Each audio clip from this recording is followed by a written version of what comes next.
നമസ്കാരം. ഞാൻ അഡ്വക്കറ്റ് ബാലപ്രസന്നൻ, ബഹുമാനപ്പെട്ട കേരള ഹൈക്കോടതിയിൽ പ്രാക്ടീസ് ചെയ്യുന്നു. ഇന്ന് ഞാൻ പ്രതിപാദിക്കുന്ന വീഡിയോയിൽ ഭാരതീയ ന്യായ സംഹിത 2023 ഇന്ത്യയിൽ പ്രാബല്യത്തിൽ വന്ന ഭാരതീയ സംഹിതയുടെ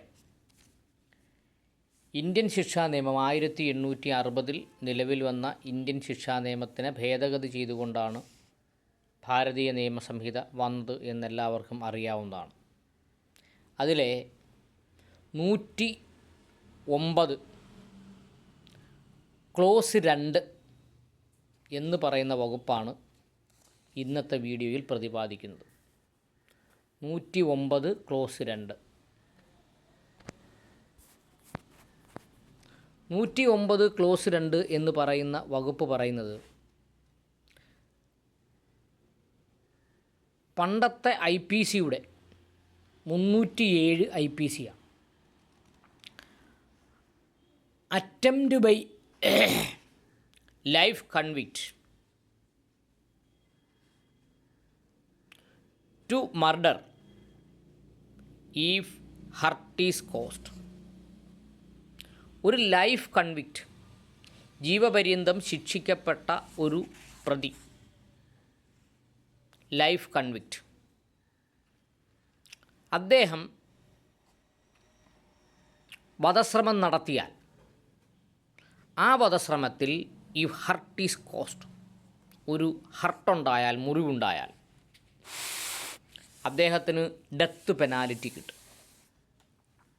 നമ്മളിപ്പോൾ പ്രതിപാദിക്കുന്നത് ഭാരതീയ നിയമസംഹിതയിലെ ഡെത്ത് പെനാലിറ്റി, വധശിക്ഷ ഏതെല്ലാം കുറ്റങ്ങൾക്ക് കിട്ടും എന്നാണ് നമ്മൾ പ്രതിപാദിക്കുന്നത്.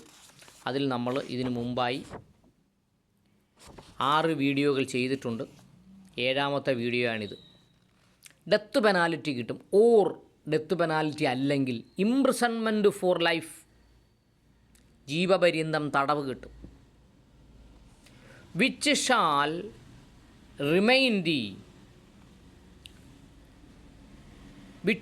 mean the remainder of the person's natural life. Imprisonment four life എന്ന് പറഞ്ഞാൽ എന്നാണോ അദ്ദേഹത്തിനെ ശിക്ഷിക്കുന്നത് അന്നു മുതൽ മരണം വരെ ജയിലിൽ തന്നെ താമസിക്കണം എന്നാണ് 109 സബ്ക്ലോസ് 2 എന്ന് പറയുന്ന ഭാരതീയ നിയമസംഹിത 2023 സെക്ഷൻ പറയുന്നത്. അത് ഇന്ത്യൻ ശിക്ഷാ നിയമത്തിലെ, മുമ്പേ ഉണ്ടായിരുന്ന ഇന്ത്യൻ ശിക്ഷാ നിയമത്തിലെ 307 സമാനമാണ്. അത് പറയുന്നത് attempt to life convict to murder if hurt is caused. ഒരു മുറിവ് ഏൽപ്പിച്ചുകൊണ്ട് വധശ്രമം നടത്തുകയാണെങ്കിൽ ആ നടത്തുന്നയാൾ ലൈഫ് കൺവിക്റ്റ്, ജീവപര്യന്തം തടവ് ശിക്ഷ വിധിച്ച ഒരു വ്യക്തിയാണെങ്കിൽ അദ്ദേഹത്തിന് വധശിക്ഷ കൊടുക്കണം, അല്ലെങ്കിൽ അദ്ദേഹത്തിന് ജീവപര്യന്തം തടവ് കൊടുക്കണം. ഇവിടെ കഠിന തടവ് കൊടുക്കണമോ സാധാരണ തടവ് കൊടുക്കണമോ എന്ന് പറഞ്ഞിട്ടില്ല. ജീവപര്യന്തം തടവ് കൊടുക്കണം. ജീവപര്യന്തം തടവ് എന്ന് ഉദ്ദേശിക്കുന്നത് എന്നാണോ ശിക്ഷിക്കുന്നത് അതിനുശേഷം മരിക്കുന്നത് വരെ ഇദ്ദേഹത്തിനെ അകത്ത് തന്നെ ഇടണം എന്നാണ് ഉദ്ദേശിക്കുന്നത്. അടുത്ത സെക്ഷനുമായി അടുത്ത വീഡിയോയിൽ കാണാം.